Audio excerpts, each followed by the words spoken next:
अस्सलाम वालेकुम friends, welcome back to Top Smarties drama serial Mann Mast मलंग। जैसे ही कबीर को होश आता है सबसे पहले रिया से मिलने पहुंच जाता है और रिया भी सारा कुछ बता देती है मीना के बारे में कि कैसे उसने कहा कि उसकी और तुम्हारी शादी होने वाली है। तुमने मुझे धोखा दिया और मेरे साथ झूठ बोला। कबीर तो ये बात सुनकर वहां पर एक मिनट के लिए नहीं रुकता और आते ही मीना की क्लास हो जाती है। मीना तो कबीर से डरकर एक साइड पर खड़ी हो जाती है तो माँ कहती है कि मैंने ही मीना से कहा था, क्योंकि वैसे तो रिया तुम्हारी जान छोड़ने वाली है नहीं। अब कबीर ने कह दिया कि वो मीना से शादी तो कभी भी नहीं करेगा। माँ ने ये बात मान ली अपने बेटे की कि ओके, तुम मीना से शादी नहीं करना चाहते तो मत करो। मगर रिया से शादी की भी इजाज़त नहीं दे रही। दूसरी तरफ रिया अपने भाई और बहन के सामने आ जाती है अपनी मोहब्बत का इजहार करने कि बचपन से मैंने अपनी सारी यादें एक डब्बे में बंद कर कर रख दी। मैं नहीं जानती थी कि वो यादें फिर मेरे सामने आ जाएंगी। मैं कभी कबीर को भुला ही नहीं पाई। उससे मोहब्बत करती हूँ और उससे शादी करना चाहती हूँ।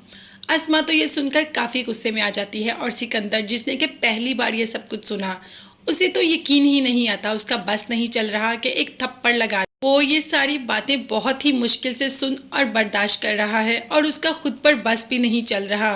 ऐसे में अस्मा ने सिकंदर की दिली ख्वाहिश पूरी कर दी, क्योंकि सिकंदर का दिल इस वक्त थप्पड़ लगाने को चाह रहा था और अस्मा आगे बढ़ी और एक जोरदार थप्पड़ रिया के मुंह पर लगा दिया कि जिसने हमारे बाप को मारा, तुम मुझसे शादी करना चाहती हो। रिया चीख चीख कर कह रही है कि वो सब एक गलती की वजह से हुआ, उसने जानबूझकर ऐसा कुछ नहीं किया। अब अस्मा और सिकंदर रूम से बाहर आ जाते हैं। सिकंदर, जो कि अस्मा से इसी बात पर गुस्सा हो रहा है कि तुमने मुझे आज तक क्यों नहीं बताया, तो अस्मा ने कह दिया कि मुझे लगा शायद ये लड़की संभल जाएगी। मैंने बहुत पाबंदी लगाई मगर ये लड़की संभलने का नाम ही नहीं ले रही। अब क्या कर सकते हैं, बागी होती जा रही है। अस्मा और सिकंदर के बस में तो अब रिया बिल्कुल भी नहीं। दूसरी तरफ कबीर कौन से अपनी माँ के बस में है। माँ ने मीना से शादी के लिए इनकार को तो एक्सेप्ट कर लिया। अब कह दिया कबीर से कि चलो आओ लड़की देखने के लिए चलते हैं। कबीर भी खुशी खुशी राजी हो जाता है। माँ को तो यकीन ही नहीं आता कि कबीर लड़की देखने के लिए तैयार हो गया। बहरहाल मीना और वफा का मुंह तो बन ही जाता है। अब जब कबीर ही राजी नहीं तो वो क्या कर सकते हैं। कबीर फिलहाल अपनी माँ को लेकर लड़की देखने के लिए चल पड़ता है।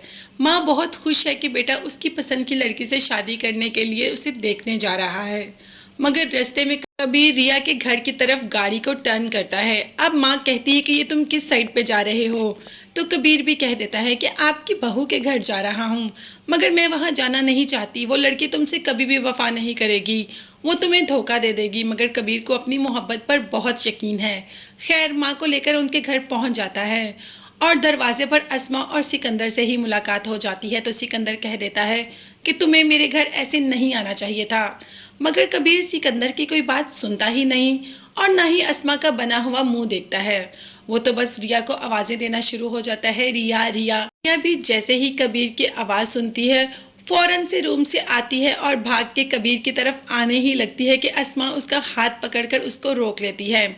जिस पर कबीर कहता है कि रिया, तुम्हें किसी से डरने की ज़रूरत नहीं, मैं यहाँ हूँ ना, और मैं सबके सामने अपनी मोहब्बत का एतराफ़ करता हूँ। मैं तुम्हें पाना चाहता हूँ, मैं तुमसे शादी करना चाहता हूँ। तुम ये सारी जंजीरें तोड़कर मेरी तरफ आ जाओ।